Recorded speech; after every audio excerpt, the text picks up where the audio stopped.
Hi, Steve Lackmeyer here with the Oklahoman, and I'm visiting with Allison Bailey. Hi. It's been amazing tracking your career over the last several years, and we're talking about creativity and the role it's playing in our community. And I'm going to be honest with you, when it comes to creativity, I can't think of anyone who has created a new niche the way you have. I mean, what do you do?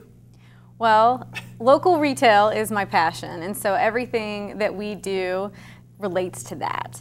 And some of it relates to helping local retailers grow. So we have our in-house events like the pop-up shops and Industry Flea, and we help other events in town with curating local vendors.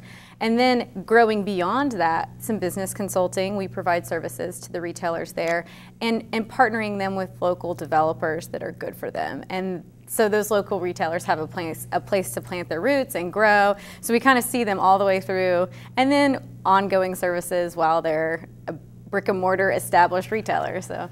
And you've had quite a few that started up with these pop-up shops. These are temporary retail stores, and they've ended up being full-fledged stores. Yeah. I mean, were we seeing that a lot before this last decade? You know, I think that you saw a lot of smaller spaces available maybe in the 40s and 50s, and so you saw retailers growing from a smaller space to a much bigger space, but it was still kind of a permanent thing when they were establishing themselves in those smaller spaces. And social media allows you to do pop-up shops so much easier than you could have done in a previous era without it. And so we are getting to track those pop-up shops a little bit better in Oklahoma City than we could have in a previous decade. So it's been pretty neat.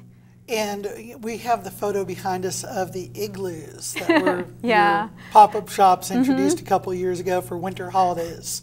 So talk about the first reaction you had to the idea of we're going to create these igloo-shaped structures and we're going to have retailers that don't really exist open up temporary retail stores. In the middle of winter. In the middle of winter, in the middle of downtown. Yeah, you know, I think working with some of the constraints actually helped us be more creative with it because when we didn't have a location worked out and a building worked out to host the holiday pop-up shops in, my interns for the summer and I sat down and said, we're going to dedicate the next 2 days to trying to figure out how to make this work on a vacant piece of ground or a piece of asphalt, whatever we're given. We need to be able to build this event there, and we need to be able to heat it, and we need to make sure that shops can do what they're good at, merchandising, window displays, and really showing their products off. And the geodesic domes are what came out of that 2-day brainstorming session. And I have some really great interns to thank for helping me find and think through how that could be a functional shop in the middle of the winter. But they've turned very into successful, icons. weren't they? Yeah, we had a great kickoff year with the domes. A lot of people call them snow globes because they're clear on the front and then opaque on the back, so you can hide everything in the shop. It works really well. And then 2014 just blew our minds. We didn't expect the crowds and we didn't expect the sales numbers that we had last year, and we were really, really excited and proud of our work and happy for our local shops that put so much effort into it. So, How much does creativity involve rule breaking and challenging convention? well, in this case, quite a bit. You know, we've heard for years that you can't do events in winter in Oklahoma. You can't do events in the heat of the summer, and the last couple of years have proven that that isn't the case. And our shops also are dealing with a constraint that they don't normally deal with around building. It's really tall in the center and a little bit shorter on the sides. They have one door. They have to work a point of sale in there. And I see them using those constraints to be even more creative with how they're addressing their customers, how they're putting their products in a good light in their spaces. So I think it does. Do you think Oklahoma City is becoming a more creative community over the past few years? I think we've always been creative. I think we're getting it highlighted more now than we had in the past.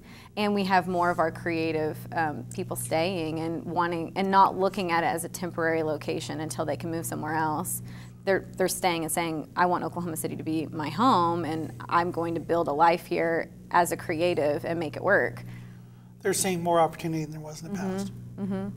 And doing work outside of Oklahoma and using this as their home base. And I think that's great. Well, really appreciate you visiting with me today.